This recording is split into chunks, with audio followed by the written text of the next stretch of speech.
Hola, ¿cómo están? Mi nombre es Joana Díaz y hoy tenemos un tema súper interesante que es la investigación documental. La investigación documental recoge unos antecedentes súper importantes e históricos y allí encontramos nuestros autores clásicos como lo es Durkheim, Weber, Marx y entre otros. Esta investigación documental fue fundada desde la disciplina de la sociología y posterior a ello se ha podido utilizar en muchas de las disciplinas como lo es el trabajo social. Estos antecedentes recogen la importancia de poder recoger esa información y no solamente de una forma participante, sino llevar a cabo esa información a la experticia desde lo cualitativo y cuantitativo. Del mismo modo, dentro de la investigación documental es importante tener la información muy cuidadosa y minuciosa desde la parte sistemática. Eso nos va a permitir tener un abordaje de desarrollo investigativo desde el campo social, desde la investigación social, de lo que nosotros recogemos dentro de las acciones que se practican de la información. Desde los tipos de documentos, la investigación documental recoge tres facetas, que es la escritura, lo audiovisual y lo visual, ¿verdad?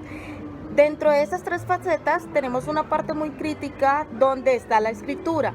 Y es donde nosotros tenemos la oportunidad de hacer una investigación, un desarrollo y una caracterización, una intervención bastante amplia de cómo nosotros vamos a abordar a través de la escritura todo lo que es la investigación del desarrollo social y de lo que nosotros estemos, clasificando o identificando en ese momento, lo que nosotros tenemos como objetivo dentro de nuestra planificación. ¿Sí? De investigación. Entonces, hay unas herramientas muy puntuales que cita nuestra lectura, ¿verdad? Que son las revistas, los libros, la parte de los blogs, los periódicos y muchas otras plataformas donde nosotros podemos transcribir lo que es la investigación documental a través de esos estudios y esas investigaciones críticas y bastante estudiadas y evaluadas que encontramos o realizamos. Por otra parte está entonces lo visual. Lo visual es donde encontramos esas fotografías o la parte que también recoge la parte etnográfica, pinturas, se incluye también la parte del arte, ¿sí? Todo lo visual. En este momento de la parte visual hace un ejercicio bastante llamativo dentro de lo que es la investigación documental, ¿verdad? Y lo que es lo audiovisual es donde nosotros encontramos una función de todo lo que acabo de mencionar que requiere un trabajo más como un trabajo más arduo, ¿sí? Dentro del cine, dentro del video, las películas que se pueden realizar a partir de esa investigación documental y poder transmitir, ¿sí? El mensaje. Entonces encontramos la conceptualización. La conceptualización no solamente recoge la parte cualitativa y cuantitativa. Esto no es solamente de recolectar información. Esto hace parte de la validación de información, hace parte de las estrategias, de las formas en cómo nosotros hacemos el trabajo en el área donde nos encontremos. Hay unos archivos oficiales que son vinculados en cómo nosotros trasladamos la información a través de a través de las entidades y a través de fundaciones que también se vinculan de la forma de cómo promover la fotografía, la parte audiovisual y todos esos procesos jurídicos y judiciales que conllevan la propiedad intelectual. Con el tema cabe resaltar que en este punto hablaremos de las orientaciones metodológicas. La orientación metodológica es la guía para el logro de los objetivos propuestos. Por ende, en este punto, el investigador documental debe implicar mucho de su esfuerzo para obtener todos los patrones subyacentes que llevan a la comprensión y el análisis de los documentos que van acorde al tema que se está tratando en la investigación. Esto implica que dichos documentos deben de tener una confiabilidad y validez absoluta frente al trabajo que está realizando el investigador. Procesos metodológicos. A continuación estudiaremos 3 momentos de los procesos metodológicos. El primer momento es el momento de diseño. Segundo momento, gestión e implementación. Y tercer momento, comunicación de los resultados. En este primer momento del diseño debemos de hacer una revisión previa de los estudios anteriores y de la literatura que está relacionado con nuestro tema de investigación. Así evitaremos caer en trabajos ya repetitivos o en hacer preguntas que ya han tenido respuesta. Por lo tanto, para el diseño se debe tener en cuenta las estrategias de búsqueda con respecto a la clasificación, registro, sistematización y análisis de la información.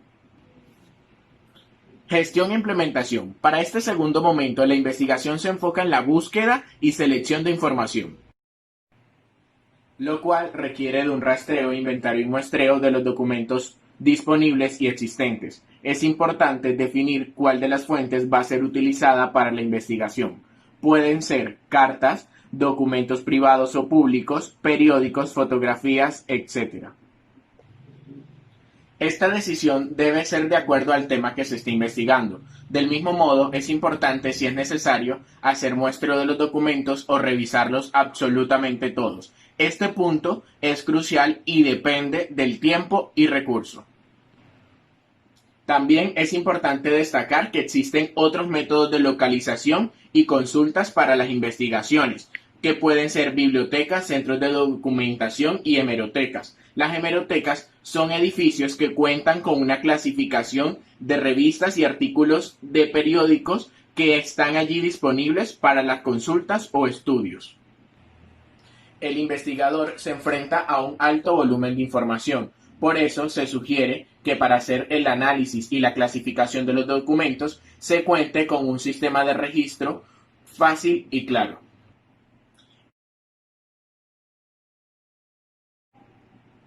El papel del investigador siempre es fundamental e importante frente a la entrevista y la observación de los documentos al momento de la categoría de análisis, puesto que aquí se debe de evidenciar que sus fuentes técnicas, documentos y análisis son veraces y auténticas. Cuando se valoran los documentos, es importante tener un buen criterio de selección a fin de obtener los documentos que el investigador busca enfocados al tema de investigación. Comunicación de los resultados. En este tercer momento, no solo se presentan los hallazgos frente al tema de investigación, sino que también pueden surgir nuevos proyectos y preguntas frente al tema de investigación. Entonces yo les voy a hablar de la revisión documental. Entonces la revisión documental es una privilegiada técnica que se utiliza para rastrear, ubicar, inventariar, seleccionar, consultar las fuentes y los documentos que se van a utilizar como materia prima de una investigación, ¿cierto? Entonces, las fuentes se clasifican en primarias y secundarias. Y ambas funcionan pues como verificadores que le van a dar soporte, veracidad a la información, ¿no es cierto? Entonces, las fuentes primarias se encuentran pues en los archivos públicos, locales, regionales y nacionales, ¿no? O en archivos privados y de baúl. Estos archivos pues contienen documentos históricos y de primera mano, como fotografías, mapas, cartas, declaraciones, procesos judiciales, documentos notariales. Entonces, en las fuentes secundarias también estas se denominan pues otras versiones, van a incluir, por ejemplo, monografías, informes de investigaciones, biografías, cartografías, memoria de personajes y obras generales sobre la región o el grupo al que se esté investigando. Entonces, la revisión de estas fuentes conlleva la elaboración de un inventario de las mismas, ¿no? Con su descripción biográfica completa, datos sobre el sitio de donde reposa el material, y pues también se hace como una elección pues de los documentos que se consideren importantes para la investigación. Entonces, esta elección es muy necesaria plantearla, plantear cuál es el sistema de muestreo que se va a utilizar, o si se va a utilizar, ¿no es cierto? O si se va a estudiar en su totalidad el material escogido, ¿no? Teniendo esto, vamos a pasar a la revisión de archivo. Esta revisión de archivos se hace en tres partes, en tres momentos. Entonces, vamos a hablar del momento 1, que es el ritual de acceso, el trabajo con los archivos y el ritual de salida. Entonces, el ritual de acceso, sabemos pues que los archivos institucionales y en mayor medida los privados contienen una información valiosa y sensible para su dueño, ¿no? Entonces, por tanto, el investigador tiene que acercarse con mucho tacto. Para eso pues deberá diseñar, digamos así, ciertas estrategias que le permitan pues entrar y establecer unos lazos pues como que de confianza, y que sobre todo respeten las reglas de juego pues que estas pueden haber sido ya previamente establecidas, ¿no? Entonces, el investigador, pues, como ya lo dije antes, debe acercarse con mucho tacto al archivista, ¿no? Entonces, estas reglas, pues, van a implicar definir cuál es la información que se busca, el propósito y su destino, ¿cierto? Entonces, teniendo esto claro, vamos a pasar a el trabajo con los archivos. Entonces, este trabajo con los archivos va a basarse pues como a que va a tener pues como su objetivo que antes de acceder al archivo hay que tener claro el tipo de tema, documento e información que se va a trabajar para elaborar pues un plan de búsqueda que abarque las guías de observación. Es decir, nosotros para acercarnos a este trabajo, a trabajar con los archivos, tenemos que ya tener claro cuál es el objetivo de nuestra investigación y qué buscamos investigar, ¿no es cierto? Entonces, también debemos de tener presentes pues unas formas de registro. Entonces podemos utilizar la elaboración de un cuadro sinóptico, pues donde se incluyan pues los temas, periodos históricos, categorías de análisis, todo esto de acuerdo con el objeto y la intencionalidad de nuestro estudio. Entonces, en esta fase del proceso, el muestreo documental se hace muy, pero muy importante. Entonces, si los archivos no cuentan con un inventario, si los archivos se encuentran pues respectivamente organizados, y hay un inventario, esto nos va a servir a nosotros como investigadores como un referente de ubicación, y nos va a ser más fácil seleccionar aquellos documentos que se consideren útiles en el trabajo investigativo, ¿cierto? Entonces, pero si por el contrario no hay un archivo organizado, entonces el investigador se vería pues como en la tarea de levantar un inventario, ¿cierto?, del material relacionado con el periodo o el tema con el que se va a trabajar, lo cual va a implicar decidir si hacer o realizar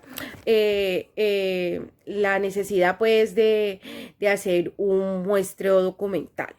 Entonces, este muestreo documental no va a ser más que un plan de muestreo, ¿cierto? Entonces, en ese sentido, el plan, el sentido pues del muestreo es obtener una muestra de unidades que en su conjunto sean representativos de los documentos que le interesen al investigador. Y pretende pues asegurar que dentro de las condiciones del archivo, cada unidad sobre un mismo tema tengan la misma probabilidad de estar presentes en el muestreo, ¿no es cierto? Entonces, este plan de muestreo se divide pues como en 3 fases. Entonces, vamos a encontrar el muestreo aleatorio, el muestreo estratificado y vamos a encontrar el muestreo intencional, ¿cierto? Entonces, vamos a iniciar con el muestreo aleatorio o el muestreo al azar.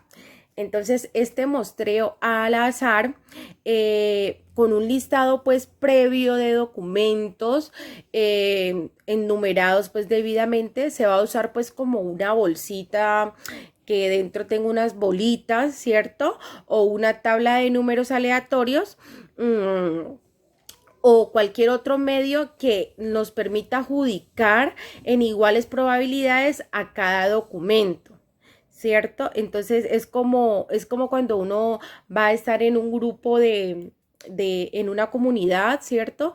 Y necesita pues como que dividir la comunidad o los integrantes de esa comunidad en partes iguales. Entonces uno utiliza, no sé si ustedes han escuchado que uno utiliza pues como unos números aleatorios y los va echando en una bolsita, y el que sacó el 1 se hace donde están los 1 y el que sacó los 2. Entonces es algo muy parecido a eso, ¿cierto?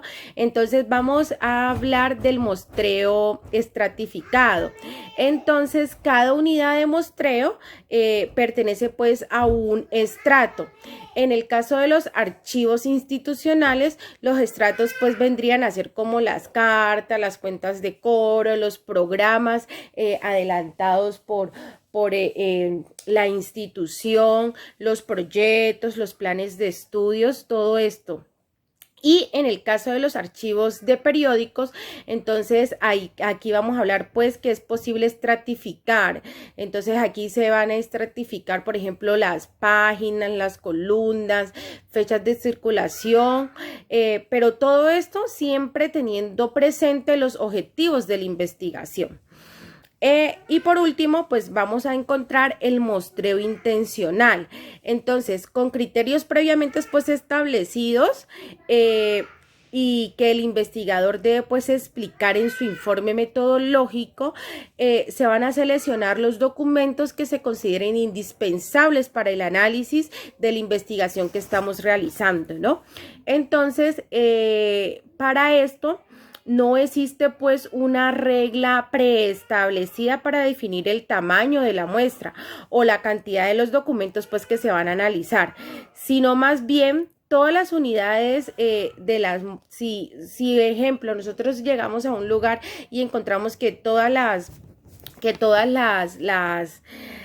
unidades son muy parecidas o digámoslo así, casi que idénticas, entonces vamos a entrar a escoger una unidad que esta vendría a representar el conjunto de eso que estamos, de esa unidad que estamos investigando, ¿cierto?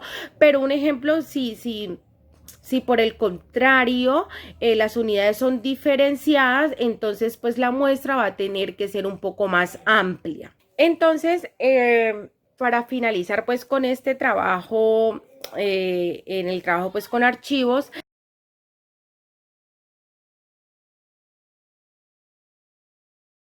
entonces, dentro de estas técnicas de análisis de la investigación documental, vamos a encontrar el análisis de contenido y también vamos a encontrar el análisis visual. Entonces, el análisis de contenido es esa técnica o la técnica, por decirlo así, más elaborada y de mayor prestigio, pues científico para la observación y el análisis documental, ya que esta técnica nos permite pues descubrir la estructura interna de la comunicación, es decir, podemos mirar la composición, la organización, la dinámica y sobre todo nos da la posibilidad de mirar el contexto en el cual se produce la información, ¿cierto? Entonces con ella es posible investigar la naturaleza del discurso y a su vez poder pues analizar los materiales documentales desde diferentes perspectivas. Entonces puede ser una perspectiva cuantitativa o una perspectiva cualitativa. Entonces vamos a decir que en sus inicios su uso estuvo pues restringido al análisis de textos escritos. Entonces se analizaba pues como las prensas, los libros, las revistas, y ya poco tiempo después fue que se aplicó pues a los programas de medios de comunicación masiva. Entonces ya mirábamos que el análisis de contenido o esta técnica de investigación documental se pasó pues a aplicar, se pasó a ser aplicada pues en la radio, en el cine y en la televisión, ¿cierto? Entonces, pero todo en esta investigación documental no ha sido pues como tan de color de rosa, porque los investigadores que han desarrollado esta técnica han sostenido pues una amplia polémica, centrando pues que este análisis de contenido o esta técnica de investigación documental debería pues como tener un carácter ya sea cuantitativo o cualitativo del análisis de este contenido, ¿no? Entonces vamos a encontrar dos posturas, y la primera postura, por ejemplo, los seguidores del enfoque cuantitativo van a defender su argumento pues o su postura, fundamentándose pues en la objetividad y la precisión de las técnicas de las estadísticas y la posibilidad pues de utilizarlas, ¿no? Y mientras que los defensores del análisis cualitativo van a argumentar que más allá de una frecuencia de participación, de un término o una palabra, el análisis de contenido tiene mayor fortaleza en la construcción de categorías y en la conceptualización de la información. Pero entonces después vamos a encontrar que dentro de esta polémica, después de que se ha llegado pues como a un consenso, y creo yo que a la mejor decisión, porque se ha llevado pues a pensar o a llegar a la decisión que sobre el tipo de análisis de contenido que se debe privilegiar va a estar muy ligado o mejor dicho relacionado con la naturaleza del objeto que se quiere conocer, ¿no es cierto? Entonces desde aquí vamos a mirar desde qué perspectiva y para qué se lo quiere conocer. Entonces un ejemplo es que si nosotros vamos a estudiar una comunidad y vamos a estudiar cómo ha mejorado X programa, X programas, el nivel de vida de esa comunidad, entonces podemos hacer una investigación cuantitativa, ¿cierto? Un análisis cuantitativo. Pero si por el contrario queremos conocer las particularidades, cómo se sienten, cómo viven y todo lo demás, y cómo ese proyecto aportó a su nivel de vida, entonces vamos a decir pues que vamos a utilizar pues como quien dice un estudio cualitativo, ¿ya?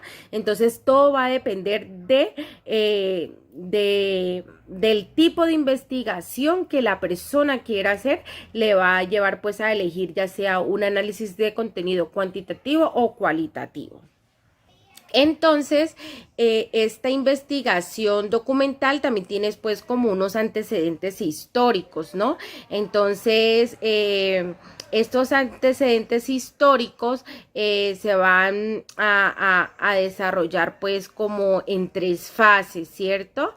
Entonces vamos a encontrar la primera fase de estos antecedentes históricos, que va a estar muy relacionada con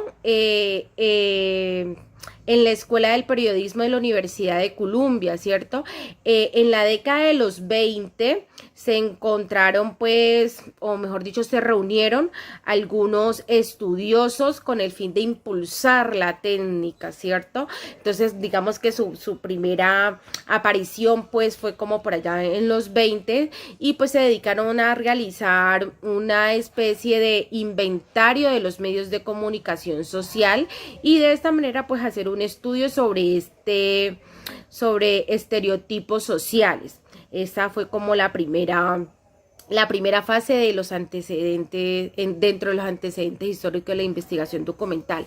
Entonces su segunda fase va a estar muy relacionada con, perdón, con la Segunda Guerra Mundial, ¿cierto? Entonces el análisis de contenido se utilizó en esta época para el estudio de la propaganda política y las variaciones pues a través de los medios de comunicación. Entonces, perdón, sabemos que en la Segunda Guerra Mundial hubo mucha desinformación, como mucha información, entonces fue como, digámoslo, como que fue pertinente y oportuno hacer pues como un análisis de contenido en ese sentido. Entonces, pues ya después de esto pasamos a la tercera fase, ¿cierto? Entonces, al finalizar, con la finalización de la guerra, de la Segunda Guerra Mundial, se da pues un desarrollo lógico del método, ¿ya? Puesto que el análisis de contenido cobra interés en diversas disciplinas. Entonces, por ejemplo, ya viene la antropología, hacer uso de ella, la historia, la literatura, la psiquiatría y sobre todo la sociología, ¿no? Entre otras tantas disciplinas. Entonces, este análisis de contenido, que antes era básicamente cuantitativo, que buscaba pues cifras, se basaba pues mucho en cifras, fue combinándose con técnicas cualitativas, con el fin pues de estructurar no solo el contenido manifiesto, sino pues también el manifiesto latente.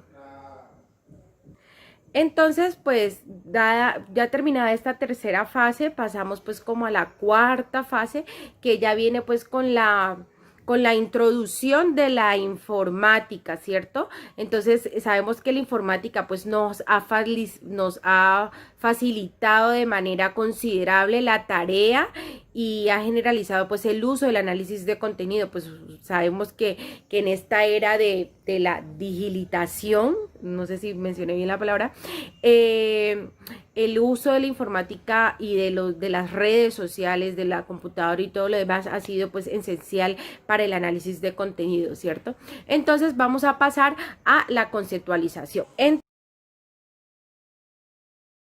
Bueno, entonces, en términos de la conceptualización, aunque sus orígenes, pues el análisis de contenido fue utilizado básicamente con propósitos de cuantificación o propósitos pues cuantitativos, su desarrollo en las últimas décadas se están ubicando pues más hacia una técnica cualitativa.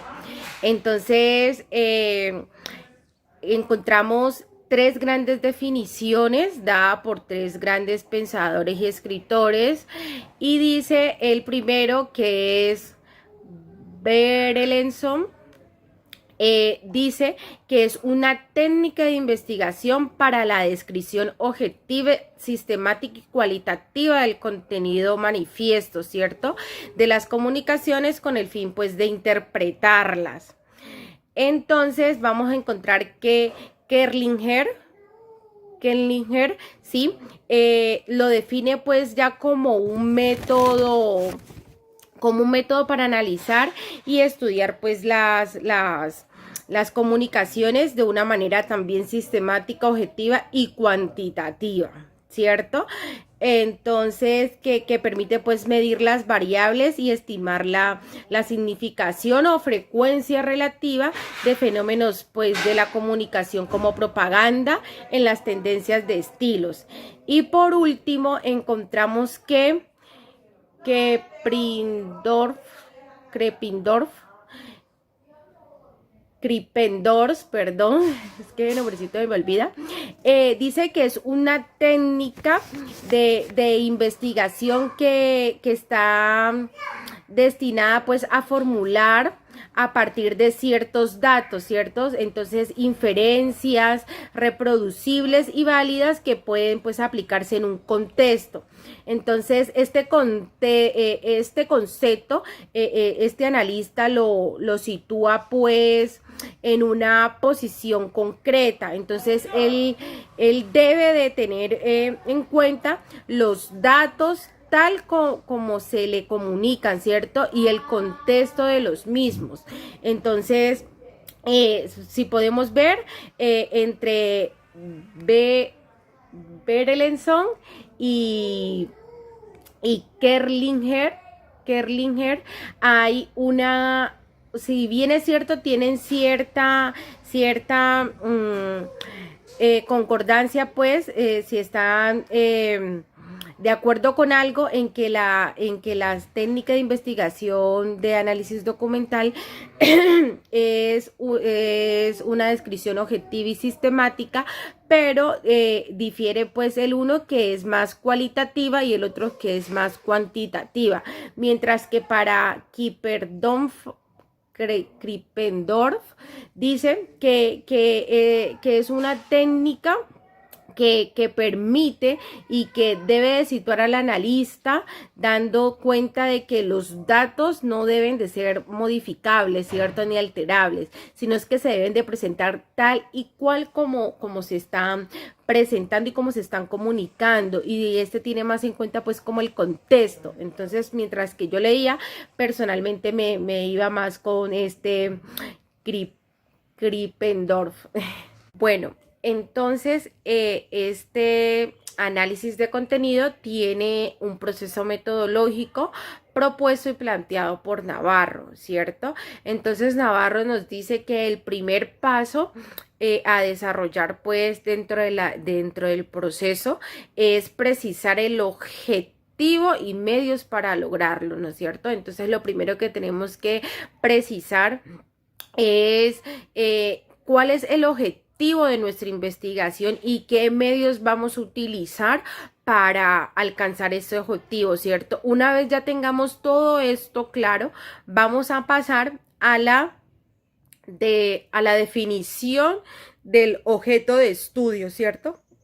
Entonces, en este sentido, vamos a tener en cuenta si el material empírico que se va a analizar que ya existe o si se va a producir, ¿no es cierto? Entonces tenemos que tener esta parte muy clara, porque eso le va a dar paso pues al siguiente paso, valga la redundancia. Entonces luego vamos a entrar a determinar qué unidades de registro y análisis vamos a utilizar, ¿no es cierto? Entonces vamos a entrar a indagar qué partes específicas vamos a entrar a conocer y a analizar de ese registro que vamos a analizar, ¿no es cierto? Entonces, luego de eso va a venir la interpretación de esos datos, ¿cierto? Y con él va a venir pues como la construcción de inferencia teórica. Entonces, luego de que nosotros ya tengamos determinada qué unidades de registro y análisis vamos a hacer, si vamos a hacer un análisis cuantitativo, cualitativo, de acuerdo a nuestro objeto de investigación o objetivo de investigación, vamos a darle una interpretación desde esos paradigmas, ¿no? Entonces, por ejemplo, vamos a interpretar los datos de manera cuantitativa o cualitativa, y desde allí vamos a entrar, como quien dice, a construir una inferencia teórica, es decir, ya vamos a empezar a decir desde qué teoría nos vamos a pararnos, ¿no? Desde qué teoría vamos a estudiar y vamos a apoyarnos para hacer el análisis. Luego de eso va a seguir una codificación y categorización de los datos. Entonces luego ya vamos a decidir si vamos a codificar o vamos a categorizar esos datos, ¿no? Entonces, como le explicaba anteriormente en los tipos de muestreo, ¿cierto? Entonces vamos a mirar si vamos a categorizar, pues, ya sea por los archivos, o vamos a codificarlos, ¿no? Entonces ya vamos a entrar como a hacer una especie de, digámoslo así, de... Entonces, como les decía, la codificación pues nos va a permitir pues contabilizar y relacionar las unidades de registro, ¿no es cierto? Y ya pues como que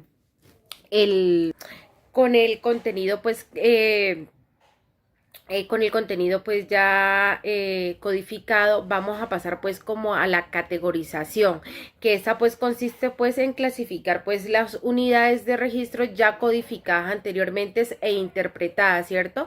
En sus correspondientes unidades de contexto, según pues sean las similitudes o diferencias encontradas con base pues en los criterios previamente pues ya establecidos por el investigador. Y por último, el último paso pues de este proceso metodológico va a terminar en la elaboración de las conclusiones. Entonces, una vez nosotros ya hayamos realizado todos los otros pasos, vamos a entrar a dar como nuestras apreciaciones, vamos a entrar pues a dar como nuestras apreciaciones y conclusiones, diciendo pues que consideramos que debe mejorarse o que debe reinventarse, ¿sí? Entonces ya vamos a dar pues como nuestros propios puntos de vista de acuerdo a lo obtenido durante la investigación. Entonces, por último, vamos a encontrar técnicas del análisis de contenido, ¿cierto? Entonces, vamos a encontrar que esta técnica nos permite, pues, como acceder a un plano distinto, ¿cierto? A un plano, digámoslo, de pronto virtual, en el sentido que se expresa, pues, el texto, ¿cierto? Entonces, el objetivo del investigador en esta técnica es lograr trascender el sentido manifiesto del texto, es decir, tiene que permitir que emerja, como quien dice, el sentido latente que subyace en la superficie textual. Entonces es como, por ejemplo, encontrar el propósito que debe guiar al analista, ¿cierto? Es como quien dice, de pasar de un plano de producto, o sea, del texto, al plano de producción, ¿cierto? Entonces, por ejemplo, las técnicas para abordar el análisis de contenido son diversas, son muy amplias, ¿cierto? Pero entonces la elección de una técnica u otra o la combinación de varias se define por la perspectiva y el propósito pues de la investigación y las características del corpus textual que va a ser examinado, ¿cierto? Como lo que les he venido hablando durante toda la exposición. Entonces vamos a decir que de pronto estas técnicas se puedan, digámoslo así, agrupar en dos criterios, ¿no? O a partir de dos criterios. Entonces, el primer criterio es el número y calidad de los elementos que se van a analizar, ¿cierto? Por ejemplo, niveles, dimensiones, relaciones y dinámicas. Y pues ya el segundo criterio va a hablar de la agrupación de los métodos de análisis que guardan la relación pues con los métodos intertextuales y extratextuales. Entonces ambos métodos buscan pues como determinar el sentido virtual de un contexto. Entonces en este sentido pues el primero, digámoslo así, está relacionado con otros textos, ya sean del mismo autor o de otros autores, mientras que el segundo, poniéndolo en relación con sus presuposiciones no textuales. Entonces vamos a ver que como son en el contexto inmediato de su producción y las circunstancias de la situación comunicativa, ¿cierto? Entonces, estas técnicas de análisis de contenido lo que van a hacer es que nos van como a ampliar la mirada que le vamos a dar o el análisis que le vamos a dar a esa investigación documental que estemos realizando. Bueno, dando continuidad a lo que han venido hablando ya mis compañeros y compañeras sobre la investigación documental, yo les quiero pues hablar sobre el análisis visual, sobre la confiabilidad y validez y también sobre las ventajas y límites que tiene esta investigación documental. nosotros nos apoyamos en el texto de María Eumelia Galeano, la investigación documental. Entonces, pues primero hay que partir de que cuando hablamos de investigación documental, pues estamos hablando de un tema súper amplio, o sea, partamos de ello, ya que sin duda alguna es documentos escritos, visuales, fotografías, artículos, publicidad, póster, en fin. Pero también hay que tener como en claro o presente de que el análisis y la interpretación visual tiene características similares a los documentos pues, escritos, ¿cierto? Y aunque esta investigación pues, documental no sea algo que se esté usando mucho, ¿cierto? Digamos que los investigadores que han permitido pues o bueno, se han dado la oportunidad de hacer uso de ella, ¿cierto? Han podido comprender la realidad, un contexto histórico y cultural pues, a través de este. Pero bueno, más allá de si es nueva o no es nueva, lo que yo quiero pues contarles es que esto también requiere una contextualización, o sea, no es plasmar o colocar una foto pues como que por colocarla, no.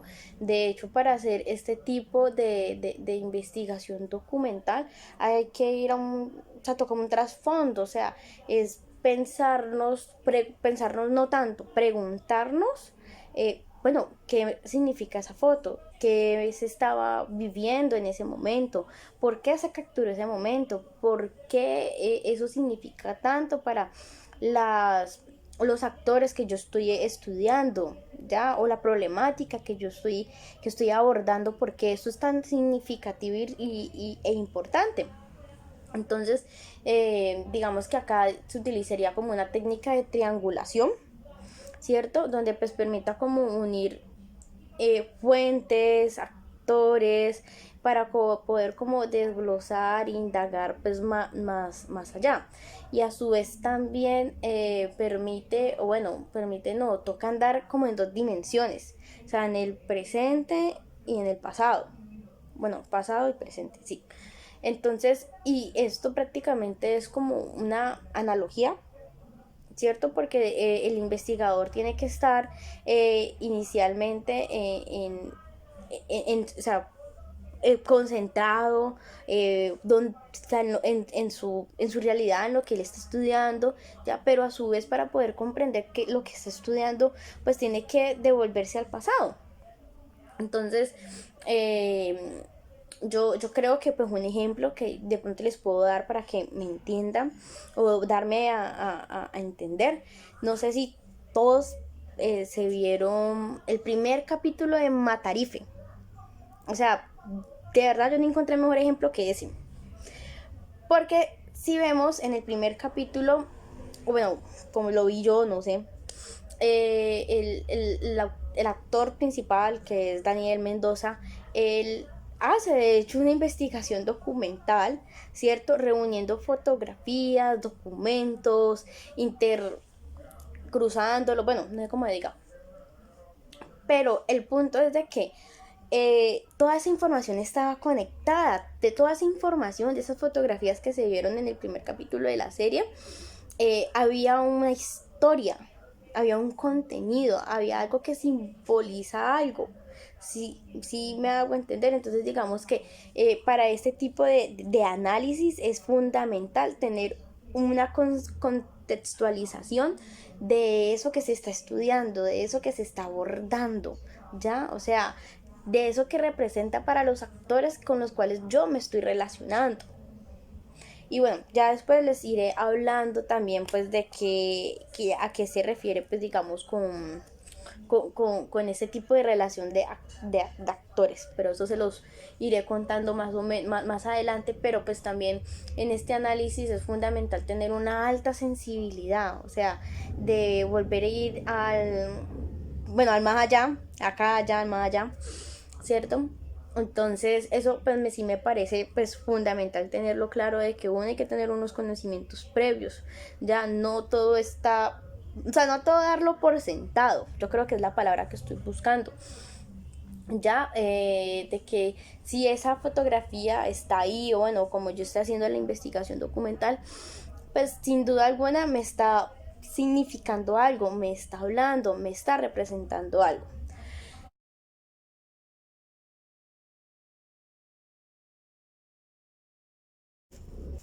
Bueno, por otro lado, ya siguiendo pues con una de las características, pues yo les quiero compartir de la investigación documental, estaría la confiabilidad y la validez de esto. Digamos que este tipo de investigación, su focus pues es tratar de garantizar que todo sea real, ¿cierto? Pero no es de un campo medible, pues, sino pues verídico que esté, ¿ya?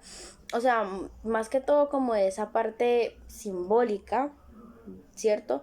Porque puede que para mí represente algo, pero para ti va a representar siempre otra cosa. Entonces, más que todo ahí la validez o la confiabilidad es que yo pueda convencer, que yo pueda utilizar argumentos que me hagan convencerte de esa confiabilidad y esa validez que yo te estoy entregando de lo que yo estoy investigando. Bueno, pues continuando con lo que quiero tratar también de explicarles o compartirles, es que esta validez tiene una validez interna y una validez externa. Interna es que va dependiendo de las categorías de análisis que yo voy planteándome en todo mi proyecto de investigación, lo que pues digamos, lo que quiero hacer, lo que quiero estar, lo que quiero analizar. Y en la parte externa, pues digamos que ya de esa validez externa se basa como en la relación empírica de los datos, de la realidad, del hecho social que se está analizando. Entonces, en este caso, vuelvo y retomo que la mejor técnica pues sería la triangulación, que sería pues unir fuentes, datos, recolectar información, de que esa información pues sea coherente y relacionada, que sea verádica, ¿ya? O sea, que no sea algo que esté y que no esté, y sobre todo pues tener como muy en claro lo que representa, ¿cierto? Porque pues si no se tiene como eso en claro o no se tiene clara esa contextualización, ¿cierto? Puede haber o ocurrir un gran error de interpretación, ¿cierto? Entonces, digamos que no sería pues nada bueno para nuestro proceso de investigación que estemos realizando. Y dos, la dificultad de poder comprender qué es lo que significa para esos actores con los que nos estamos como que relacionando de cierta manera. Referente al tema de las ventajas y limitaciones, cuando yo les hablaba, bueno, las ventajas, pues comencemos por las ventajas. Tiene bajo costo en el sentido en que no toca como ir y producir la información, sino más bien es como buscarla, localizarla, pues es decir, periódicos, fotografías, pues buscarla, ¿cierto? Es una ausencia reactiva, también le llaman, pero yo ahí sí difiero. Bueno, no difiero, pues estoy en duda, porque resulta que aquí lo que trata de decir más bien en esta parte es de que no es necesario que el investigador esté presente, ¿cierto? O sea, no sería como en una etnografía que tengamos que hacer una observación participante.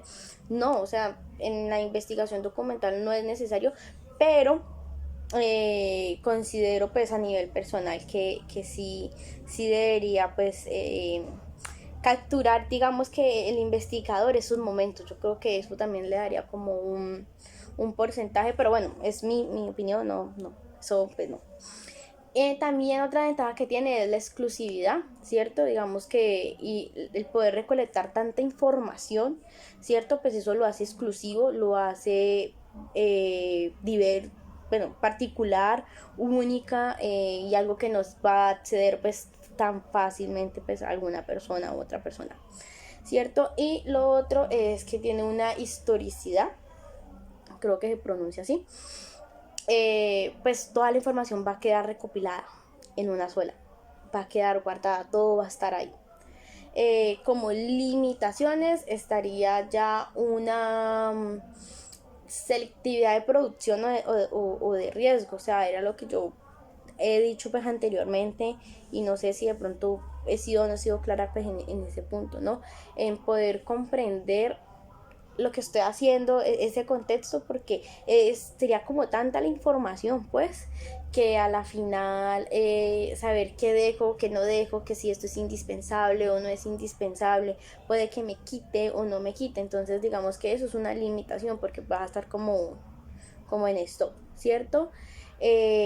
Otro sería también como la naturaleza secundaria de este tipo, porque si no tengo como claro, o sea, voy a estar como tan cargada de tanta información, que si yo no tengo tan claro lo que yo estoy haciendo, pues me puedo desviar y puedo pues a la final dar una información que pues que no es. Y lo otro ya es una interpretabilidad múltiple. Entonces digamos que en este campo o en esta parte, la interpretación depende del contexto y del cambio de tiempo. O sea, bueno, lo que yo aquí trato de decir, palabras más, palabras menos, es de que puede que eso que yo haya compartido, haya esa investigación que yo haya hecho hace muchísimo tiempo, con el transcurrir del tiempo otra persona lo va, pues lo va a ver, puede que le sirva o puede que no le sirva. Entonces ahí sí tener como muy en claro cuál es la interpretación pues que se le da. Entonces esto es lo que yo quiero compartirles sobre el análisis de visual, sobre la confiabilidad y validez, y sobre también las ventajas y limitaciones, y pues también poderlo ya después de compartir y debatir y hablarlo en clase. Un saludito a todos y bueno, estamos hablando.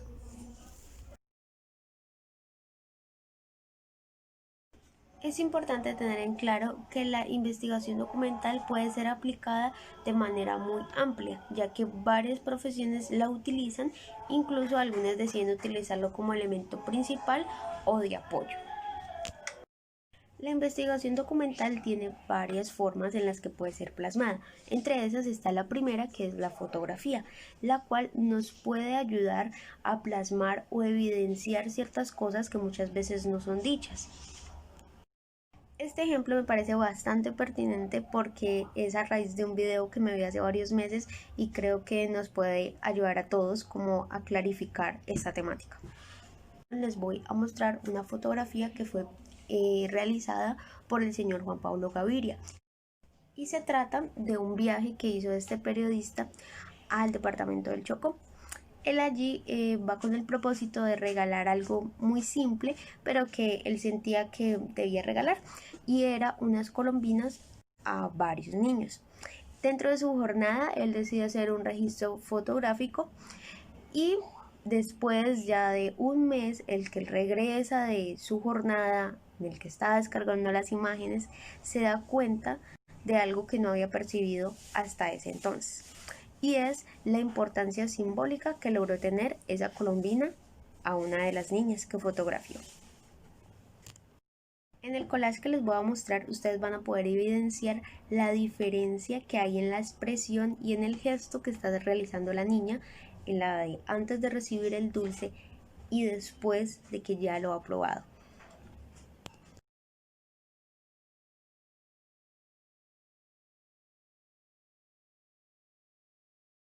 Bueno, y lo importante de estas fotografías es que gracias a ellas, luego este señor pudo realizar una investigación un poco más profunda sobre el efecto que pudo haber realizado algo tan pequeño para estos niños de esta población específica.